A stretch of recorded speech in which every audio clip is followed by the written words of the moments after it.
Bonjour femme de destinée, je suis tellement heureuse d'être avec toi aujourd'hui. C'est un pur bonheur de pouvoir être ensemble semaine après semaine et j'espère que tu vas bien, que tu te portes bien.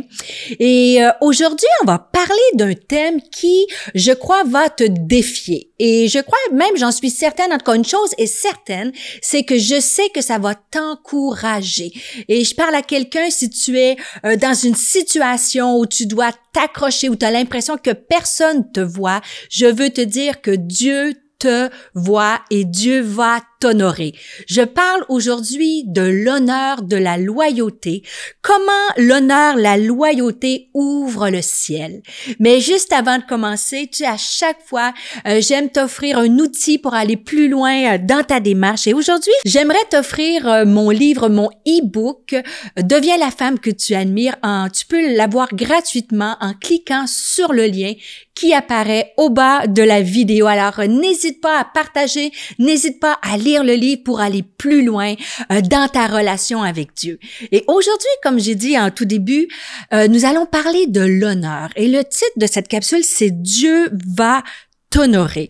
Et lorsqu'on parle d'honneur, de loyauté, c'est un principe que lorsqu'on le met en application dans notre vie, ce principe va ouvrir le ciel, il va engendrer des bénédictions insoupçonné sur ta vie. En fait, l'honneur, la loyauté, la fidélité attire la bénédiction de Dieu sur ta vie. Et c'est un principe qu'on retrouve à travers la parole de Dieu.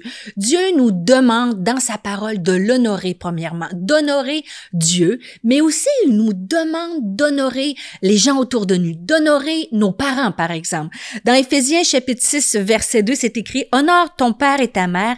C'est le premier commandement accompagné d'une promesse, afin que tu sois heureux et que tu vives longtemps sur cette terre. Et tu vois, d'honorer tes parents t'emmène le bonheur. Il y a cette bénédiction associée à l'honneur. Dans Jean chapitre 9, verset 31, il est écrit, « Nous savons que Dieu n'exauce pas les pécheurs, mais qu'en revanche, si quelqu'un l'honore et fait sa volonté, il l'exauce. » 1 Corinthiens, chapitre 12, verset 26, ça parle aussi de l'honneur. Ça dit, si un membre souffre, tous les membres souffrent avec lui. Si un membre est honoré, tous les membres se réjouissent avec lui.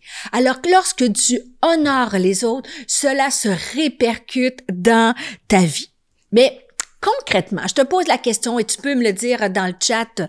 Qu'est-ce que ça veut dire? Stéphanie, qu'est-ce que ça veut dire vraiment honorer? Est-ce que tu sais vraiment qu'est-ce que c'est concrètement? Comment on peut honorer quelqu'un? Je te donne la définition. Par définition, le terme honorer veut dire rendre honneur à quelqu'un, traiter avec beaucoup de respect et d'égards. Et ceci, on peut honorer quelqu'un avec des paroles, mais aussi avec des gestes. En fait, la Bible nous dit de ne pas aimer en parole seulement, mais aussi en action. Alors Dieu nous appelle à l'honorer premièrement et à honorer les gens autour de nous. Mais je veux aller aujourd'hui de façon plus concrète et appliquée et te démontrer quelqu'un dans la Bible qui a honoré Dieu, qui a été loyal envers Dieu, envers un membre de sa famille et comment Dieu l'a fait briller, comment Dieu l'a lui-même honoré devant les hommes, devant lui, et comment grâce à ça, cette femme a laissé un héritage impactant. Alors, je sais pas, dis-moi amen si ça donne la soif comme moi, mais moi, je veux être une femme qui honore les gens autour de moi, qui honore son Dieu. Et on va tirer quelques principes de la parole de Dieu et on va tirer ces principes-là de la vie d'une femme qui s'appelle Ruth. Peut-être tu la connais, peut-être que tu connais pas exactement son histoire. En fait, il y a un livre de la Bible dans l'Ancien Testament à son nom. Déjà, c'est exceptionnel qu'elle porte un livre, qui est un livre dans la Bible qui est le nom d'une femme. Déjà, ça te donne une idée comment Dieu a honoré cette femme. Et pourquoi? On va regarder qu'est-ce qu'elle a fait. Mais juste pour te mettre dans le contexte, en fait, Ruth était une Moabite. En fait, elle n'était pas de la nation juive. Elle est Moabite et elle vit à Moab et elle vit une situation difficile.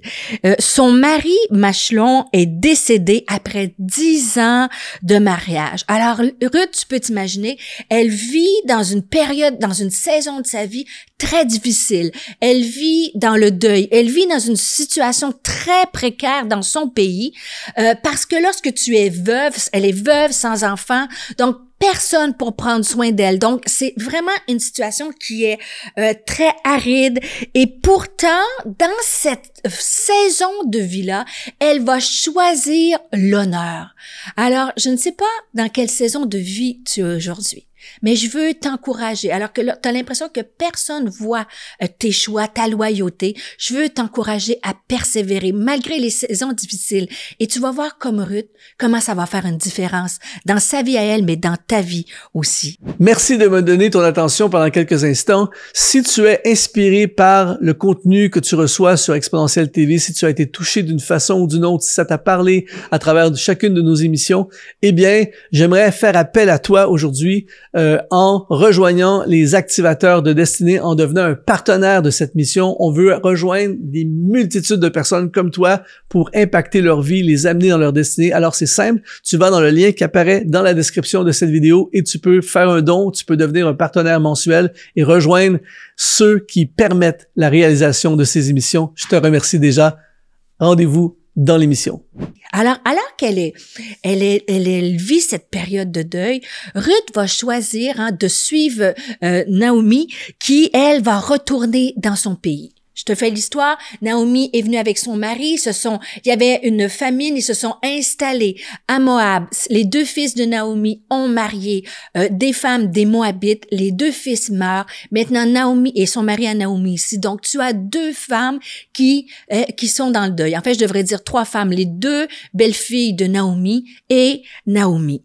Et on va regarder le texte ensemble dans le livre de Ruth au chapitre 1 au verset 8 à 15. Et regarde. Et dans la situation, tu vas avoir 2 femmes qui vont se comporter complètement différent. Une qui choisit l'honneur, qui sera honorée, et l'autre qui choisit ses propres choix, ses propres désirs, sa propre volonté, et tu vois que sa vie va être complètement différente. Donc, on le lit ensemble. Alors que Naomi va dire à ses 2 belles-filles elle désire retourner en Israël. Elle va dire à ses 2 belles-filles, restez dans votre pays à Moab parce que ça va être une vie terrible pour vous en Israël puisque vous n'êtes pas des Juifs, puisque vous n'êtes pas mariés. Votre condition de vie va être extrêmement difficile. Et ça dit, Orpa, la première belle-fille, ça dit qu'elles ont pleuré lorsque Naomi a annoncé qu'elle s'en allait. Et Orpa, la première belle-fille, elle baisa sa belle-mère Naomi, tandis que Ruth s'attacha à elle. Elle refusa de la quitter. Ça nous dit le verset qui suit, Naomi dit à Ruth, « Voici ta belle-sœur est retournée vers son peuple et vers ses dieux. Retourne comme ta belle-sœur, comme Orpa. » Ruth répondit, « Ne me presse pas de te laisser de retourner loin de toi. » Et Naomi, la voyant décidée, résolue d'aller avec elle, elle cessa ses instances. Alors juste de ce passage-là et la suite du texte, j'aimerais partager avec toi 4 clés de l'honneur qui ouvrent le ciel. Et pour t'aider à retenir ces 4 clés-là, j'ai fait un acrostiche avec le nom de Ruth. En fait, R, on va regarder la première clé ensemble. R, elle a refusé, elle a renoncé. Elle a refusé ses propres choix, elle a renoncé à un confort. U pour Ruth. Ruth s'est unie à Dieu et s'est unie à sa belle-mère. T, elle a travaillé et finalement H, elle a été honorée et elle a reçu un héritage. En fait, lorsqu'on regarde dans ce texte-là, il faut se mettre un petit peu dans le contexte parce que j'ai dit Ruth a refusé, elle a renoncé. En fait, elle décide de quitter son pays où il y avait de l'idolâtrie. Les Moabites étaient connus pour faire des cultes à des dieux étrangers. Ils sacrifiaient des enfants et elle a décidé, bien que ce n'était pas sa culture, de refuser quitter ce passé-là et de s'en aller vers un futur qui lui était inconnu. En décidant de suivre Naomi, elle renonce au péché dans sa vie. Elle renonce à servir des dieux étrangers. Mais on va encore plus loin. Elle va renoncer, quand tu y penses, à sa nationalité. Elle va quitter un endroit pour s'attacher à un autre pays où ce n'est pas sa culture.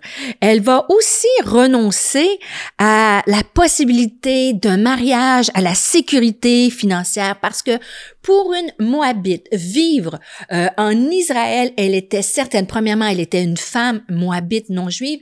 Elle était une veuve. Elle était sans enfant. Les probabilités qu'elle puisse se marier lorsque dans le pays de Naomi étaient complètement nulles. Alors, tu peux t'imaginer, elle a honoré Dieu, premièrement, en renonçant à sa culture, à son pays. Elle a aussi renoncé peut-être à un confort, à une possibilité de richesse. Elle a renoncé à la possibilité peut-être d'avoir des enfants, un certain statut social, à un bien-être. Alors, Ruth a fait un choix qui est suprêmement difficile en choisissant de suivre Naomi, en choisissant d'honorer sa belle-mère, en choisissant de ne pas laisser cette femme seule, cette femme partir seule. Elle fait un choix qui est difficile. Elle honore cette femme, mais aussi elle fait, tandis que Orpa, elle, choisit de faire un choix qui est plus simple, d'aller un raccourci, de choisir un mari. Et elle choisit de servir des dieux étrangers.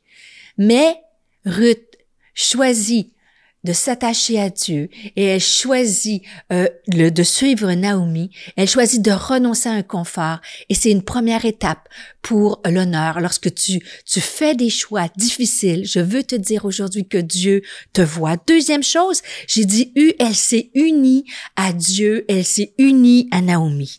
Dans le texte au chapitre 1, encore là, verset 14 à 19, mais je te fais un condensé, ça dit, Ruth va dire à sa belle-mère, où tu iras, j'irai, où tu demeures, je demeurerai, ton peuple sera mon peuple et ton Dieu sera mon Dieu. Et la Bible nous dit qu'elles firent ensemble le voyage jusqu'à leur arrivée à Bethléem. Ruth s'est unie à Dieu. Reste accroché à Dieu. Reste loyal à Dieu, même si cela te demande des refus et des renoncements dans ta vie. Honore ton Dieu et honore les gens autour de toi. Reste en unité. Elle s'est unie à sa belle-mère. Elles ont fait le chemin ensemble. Je veux t'encourager à honorer des gens autour de toi, une amie, de rester loyal à une amie, de faire la route avec une amie. Peut-être que tu t'es éloigné avec la COVID de certaines relations qui étaient positives, que tu honorais des amis, des femmes autour de toi. Je t'encourage à continuer. Dans l'honneur, c'est continue à travailler, même si personne ne te voit. Et en fait, la Bible nous dit on va lire dans le chapitre 2 que Ruth a dû travailler pour prendre soin de sa belle-mère. Lorsqu'ils ont quitté Moab et sont arrivés en Israël, elle n'avait aucune source de revenus. Et dans la loyauté envers sa belle-mère, Ruth a ramassé des épis dans un champ. Elle glanait des épis dans le champ. Et glaner, ça veut dire qu'elle ramassait ce qui tombait, les miettes que les moissonneurs ne pouvaient pas ramasser. Imagine-toi, sous le chaud soleil, elle devait travailler pour nourrir sa belle-mère, travailler pour nourrir elle-même, même si c'était que des petites miettes. Et elle le faisait fidèlement. Elle le faisait par loyauté. Et je veux t'encourager dans ton travail, peut-être à ton boulot, peut-être que tu fais des choses que personne ne voit, que tu es loyal, que tu travailles fort et personne ne le voit. Je te dis, continue. Peut-être que c'est avec tes enfants, tu te donnes jour après jour, tu prépares les repas, les lunchs, travail, tu es en train de glaner, continue. C'est une façon d'honorer ta famille, d'honorer ton travail et Dieu te voit. Et la dernière chose, elle a travaillé dur, mais Dieu l'a vu et Dieu a envoyé Boaz, le beau Boaz. Et j'ai pas le temps de développer, mais je t'encourage à lire le livre de Ruth. C'est tellement un beau roman d'amour. Et Boaz va arriver et va venir sauver, racheter la belle belle Ruth. Et grâce à ça, Dieu va honorer Ruth parce qu'elle a refusé, elle a renoncé. Elle s'est unie à Dieu, un Dieu qu'elle ne connaissait pas. Elle a fait le Dieu de Naomi son Dieu. Elle s'est unie, loyale avec sa belle-mère. Elle a travaillé dur pour prendre soin des gens autour d'elle. Et finalement, elle a été honorée. Et Dieu va t'honorer. Et ça dit, hein, Orpa, le mot Orpa veut dire celle qui tourne le dos. Orpa a choisi les idoles au lieu de Dieu. Orpa a choisi ses émotions. Ça dit qu'elles ont pleuré, mais ça n'a pas touché son cœur. Orpa a eu une fin qui est juste simple. On connaît pas la suite de sa vie, mais pas une vie qui a marqué l'histoire. Tandis que Ruth, elle a marqué l'histoire. Je t'encourage à lire le texte au chapitre 4, versets 13 à 17. Mais ça dit que Ruth elle s'est unie, elle a épousé Boaz, elle a été enceinte. Et les femmes dirent à Naomi, béni soit l'Éternel qui ne t'a pas manqué aujourd'hui d'une personne ayant le droit de rachat, que son nom soit célébré en Israël. Et ça dit au verset 15, hein, l'enfant que Ruth va mettre au monde, cet enfant sera ton réconfort, le réconfort de Naomi, de ta vieillesse, car ta belle-fille qui t'aime l'a mis au monde, elle qui vaut mieux pour toi que 7 fils. La belle-mère Naomi a honoré Ruth, mais aussi Naomi prit l'enfant, le serra sur sa poitrine, et les voisines lui donnèrent un nom en disant, un fils est né à Naomi. Elles l'appelèrent Obed, et ce fut le père d'Isaïe, le père de David. Ruth a été honorée. Elle a reçu un héritage. Le mot Ruth en hébreu veut dire amie, parce qu'elle a renoncé à son pays, parce qu'elle a choisi Dieu, parce qu'elle a cru que Dieu avait un meilleur plan pour elle. Dieu l'a honorée. Et elle devint une femme qui a marqué l'histoire. Comment elle a reçu? Elle a été honorée. Dieu lui a donné un époux aimant et un époux qui était riche et puissant. Dis amen dans le chat si c'est ce que tu veux. Elle a intégré le peuple d'Israël. Dieu lui a donné une famille spirituelle. Un livre de la Bible porte son nom. Elle a été une source de bénédiction pour sa belle-mère. Elle a été honorée parce qu'elle a été choisie par Dieu pour être dans la lignée de Jésus-Christ. Alors que je termine cette capsule, je veux t'encourager à choisir l'honneur, la loyauté. Dieu te voit et Dieu veut t'honorer. Je te rappelle, tu peux cliquer sur le lien qui apparaît au bas de la vidéo et pour avoir accès à mon e-book, Deviens la femme que tu admires. J'ai hâte de te retrouver pour une prochaine capsule. On se voit bientôt.